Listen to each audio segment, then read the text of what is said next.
The dusty winds of Umuachi village blew softly through the market square as Ifeoma balanced a tray of fresh oranges on her head, weaving through the crowded stalls. Her mother, Mama Ngozi, sat behind a wooden stand, arranging yams while calling out to customers. Ifeoma knew the weight of responsibility on her shoulders.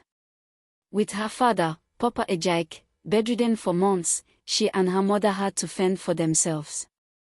Meanwhile, Chibuzor, the only son of Chief Okafor, had just returned from Lagos. His father had summoned him home to prepare for his arranged marriage to Adanma, the daughter of a wealthy businessman.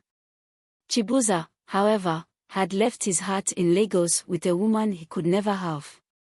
He knew that love was a luxury he could not afford, at least not in Umuachi, where tradition reigned supreme. Fate had its own plans when Chibuzor and Ifeoma met at the stream. Ifeoma had gone to fetch water when her calabash slipped from her hands. Chibuzor, who had been strolling by, caught it just in time.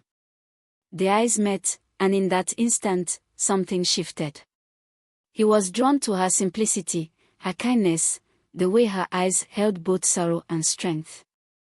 Ifeoma, on the other hand, saw a man unlike any she had ever known, refined, yet gentle, someone who carried burdens heavier than his wealth. As the days passed, their meetings became frequent. They spoke of their dreams, their fears, and the invisible chains that held them captive. But love, especially forbidden love, had consequences. Word soon spread that Chief Okafor's son had been seen with the yam seller's daughter. The village buzzed with whispers. Mama Ngozi warned Ifeoma, but the heart rarely listens to reason. Chief Okafor, upon hearing the rumors, was enraged.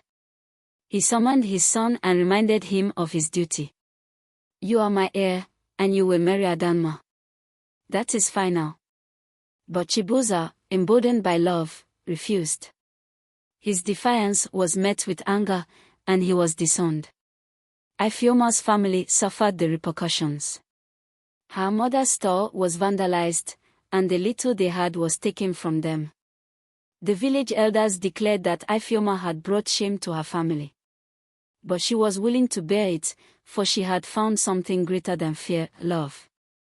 With nowhere to turn, Chibuzor and Ifeoma decided to leave Umuachi. Under the cover of night, they fled to a neighboring town, hoping to carve a new life for themselves.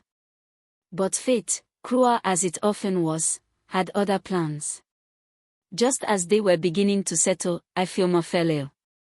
Without money for treatment, Chibuzor was forced to make a choice, to return home and beg for forgiveness or watch the woman he loved slip away. Swallowing his pride, he returned. Chief Okafor, though still bitter, agreed to help under one condition: Chibuzor must leave Ifeoma and marry Adanma as originally planned. Torn between love and duty, Chibuzor chose to save Ifeoma's life.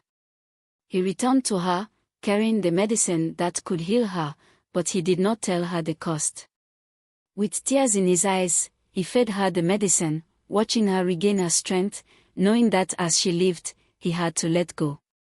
On the day of his wedding to Adanma, Ifeoma stood at a distance, watching as the man she loved became another's.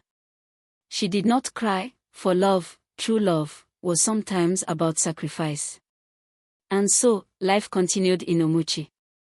Ifeoma never saw Chibuzor again, but she carried his love with her, a reminder that love was not always about holding on but knowing when to let go. Thank you for watching. Please subscribe to the channel for interesting story.